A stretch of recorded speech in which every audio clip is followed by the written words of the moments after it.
अंत भला तो सब भला। रोली की शादी उसके माँ बाप एक आलसी लड़के से करा देते हैं। चलो, रोली की शादी हुई और हमने गंगा नहाई। और क्या, बेटियां तो होती ही हैं बोझ। हाँ, पर अब क्या चिंता, उतार तो दिया बोझ तुमने, अब वो लोग समझे। ससुराल में रोली का पति कहता है, देखो, मैं कोई काम नहीं करता, ये बात तुम्हारे मम्मी पापा को बता दी थी मैंने। अब जो किराया आता है दुकान का, उसी से घर का गुजारा करना है।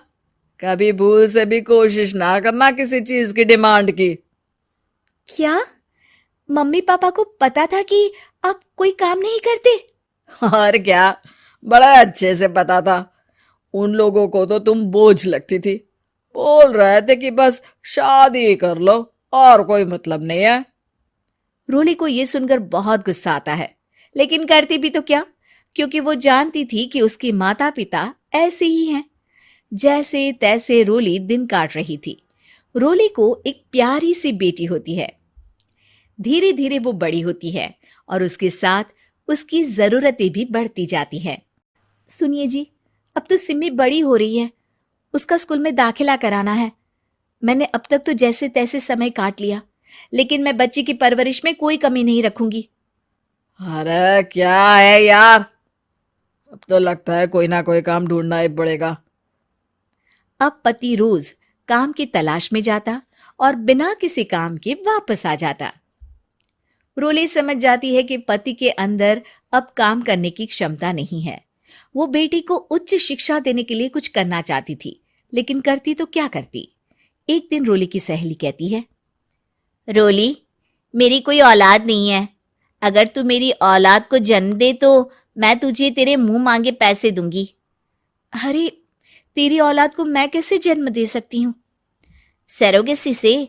बच्चा मेरा और वैभव का ही होगा, लेकिन कोख तेरी होगी। ये संभव है रोली। रोली कुछ सोचकर कहती है, मुझे मंजूर है, लेकिन मैं इसका 2 लाख रुपया लूंगी। अरे कोई बात नहीं, मुझे मंजूर है। रोली खुश हो जाती है कि एक बच्चा पैदा करने का उसे 2 लाख रुपया मिलेगा। वो घर आकर पति को बताती है, वो भी खुश हो जाता है। अब क्या था, डॉक्टर के पास जाकर सहेली का बच्चा रोली की कोख में पलने लगता है। मुझे 20,000 चाहिए मेरे बेटी के एडमिशन के लिए। हाँ हाँ ठीक है, मैं उसके एडमिशन से लेकर सारे खर्चे उसके अकाउंट में डाल रही हूँ। रोली की बेटी का एडमिशन हो जाता है। रोली को लगता है कि वो अब सब कुछ ठीक कर देगी। दिन और महीने आगे बढ़ते हैं। अब एक दिन, एक बात कहूं जी, काश इस बच्चे को मैं रख पाती। मैं अब इससे काफी जुड़ गई हूं। अरे यार, पता नहीं किसका बच्चा है, अपने पास है ना अपनी मुन्नी। हाँ, लेकिन अब मैं भी इस बच्चे से जुड़ाव फील करने लगी हूं। लेकिन मैं ये जानती हूं कि ये मेरा बच्चा नहीं है। दोनों की जिंदगी ठीक चल रही थी, लेकिन कहते ना कि सुख का पल ज्यादा लंबा नहीं होता। एक दिन रोली की सहेली का फोन आता है। रोली, मुझे अब ये बच्चा नहीं चाहिए, मैं अपने पति को छोड़ रही हूँ। अरे लेकिन मुझे पैसों की जरूरत है, बच्चा तुम्हारा है, मैं क्या करूंगी?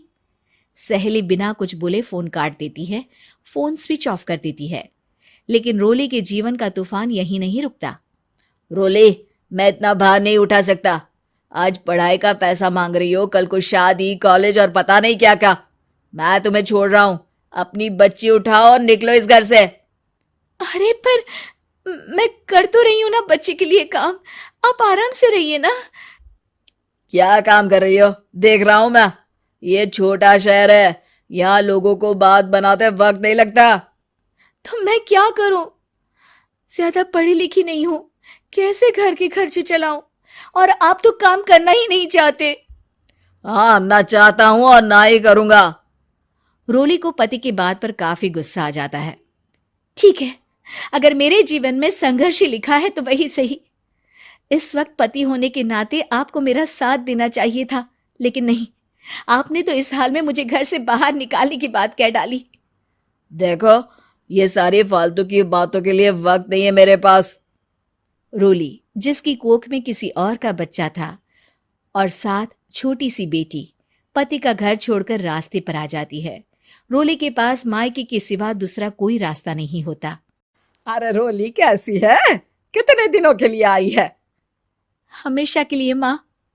वो माँ को सारी बात बता देती है। ओए लड़की, इतनी हिम्मत का काम कर लिया। अरे ना ना, यहाँ कोई जगह नहीं है। तुम तो अपना बोरिया बिस्तर उठाओ और निकलो यहाँ से। रोली के पास अब मायके का रास्ता भी नहीं बचता। वो चुपचाप बच्ची को लेकर जा रही थी कि उसे दर्द होता है और वो डॉक्टर के पास चली जाती है और फिर वहां वो एक प्यारे से बेटे को जन्म देती है। कितना प्यारा है, कितने अभागे हैं इसके माँ बाप जो इसके पैदा होने पर भी नहीं है। तभी वहां डॉक्टर आ जाती है। रोली, बच्चे के पिता तुमसे मिलना चाहते हैं। आपका बहुत बहुत शुक्रिया। मैं इस बच्चे को पालूंगा, भले ही इसकी माँ ने इसे छोड़ दिया हो, पर मैं अपनी जिम्मेदारी निभाऊंगा। तो क्या आप मुझे इसके पैदा करने के लिए जिन पैसों की बात हुई थी वो भी देंगे? हाँ, और साथ ही आप चाहें तो मेरे घर में रहकर मेरे बच्चे की देखभाल भी कर सकती हैं। मैं उसके लिए आपको सैलरी दे दिया करूंगा। रोली को लगता है कि जैसे भगवान ने उसके लिए सुकून का रास्ता खोल दिया। वो अब मुकेश के साथ उसके घर चली जाती है, जहां रहकर वो उस बच्चे की देखरेख करती है। अब मुकेश के घर को रोली अच्छे से संभाल लेती है। उसके लिए खाना बनाने से लेकर बच्चों की देखभाल और घर की देखरेख। धीरे धीरे मुकेश को रोली से प्यार हो जाता है। रोली, तुम्हारी बेटी और मेरा बेटा बिल्कुल भाई बहन की तरह साथ रहते हैं। हाँ, आखिर है तो एक ही कोख के बच्चे, अटैचमेंट तो होगा ही ना। रोली, तुमने घर और मुझे दोनों को संभाल लिया। ये तो मेरा काम है। आपने भी तो मुझे छत दी जिससे मैं अपनी बेटी की पढ़ाई और भविष्य के लिए पैसे जोड़ सकूं।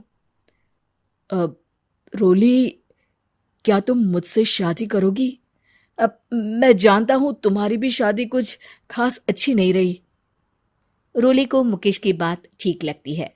वो उसे हाँ बोलने की सोच ही रही होती है कि उसके पहले पति का फोन आ जाता है। रोली, मैं बहुत परेशान हूं। मेरा एक्सीडेंट हो गया है। मैं चाहता हूं तुम वापस आ जाओ। रोली को पुराने पति की चिंता होने लगती है। वो सोचती है कि वो क्या कर रही थी। हाँ ठीक है, मैं आ रही हूं। हाँ रोली, आ जाओ, लेकिन बच्ची को कहीं हॉस्टल में छोड़कर आना, क्योंकि मैं नहीं चाहता कि हम लोगों के बीच फिर से वो सारी बातें हो।